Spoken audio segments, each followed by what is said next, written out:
করে খাবারটা নিয়ে নিলাম। ইলিশ মাছ, আচার, চিংড়ি বোনা, পেঁয়াজ আর চিকেন খিচুড়ি। খিচুড়ির সাথে চিকেন একদম ছোট ছোট করে দিয়েছি।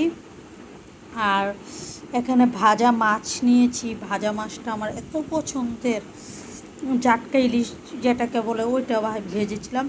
বিসমিল্লা বেরেস্তা দিয়ে একটু খাচ্ছি। বিসমিল্লা করে প্রথম বাইটটা নিচ্ছি। এত মজা, মাশাল্লাহ। মাছের মাথা দিয়ে শুরু করলাম খাবারটা। একদম ইলিশ মাছকে ফেল করে ফেলেছে। মাছটা একদম টাটকা ছিল, মাছগুলো খুবই মজার ছিল। কিছুটা আমের আচার, আচার দিয়ে খিচুড়ি খেতে আমার কাছে খুবই ভালো লাগে। একদম টক ঝাল, এত মজা লাগে। এর জন্য আর লেবু নিয়ে নিই আলাদা করে। একটু মরিচ খেতেই পারি, তাই না? খাবার না যেন নিয়ামত।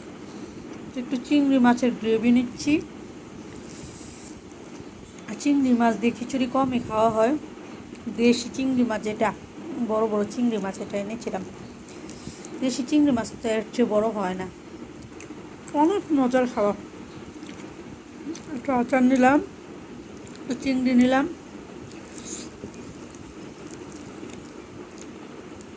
একটু বেরেস্তা নেব, একটু মাছ নেব, আর একটু ভাজা মরিচ নেব। এক একটার বাইট বাইট এক এক রকম, এত মজা। এই তো নিয়ামক নিয়ামক, এত মজা। গ্যাস নেই 2 দিন থেকে, একদম গ্যাস নারায়ণগঞ্জ আসার পর থেকে মনে 2-1 দিন মাইক দিয়ে বলাতে মানে গ্যাসের কাজ চললে বন্ধ, গ্যাস থাকতো না। আজকে 2 দিন থেকে, গত 2 দিন থেকে শুধু শুধু গ্যাস নেই। তো ইন্ডাকশনে সব রান্নাটা করলাম।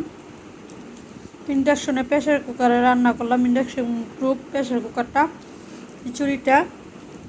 আর ইন্ডাকশন প্রুফ হাঁড়িতে মাছ ভাজলাম আর চিংড়িটা পোনা করলাম। আচারটা এত মজা। বোম্বাই মরিচের আচার দিয়ে বেশিরভাগ খাই, কিন্তু বোম্বাই মরিচের আচারটা খুবই ঝাল, সবসময় খাওয়া যায় না।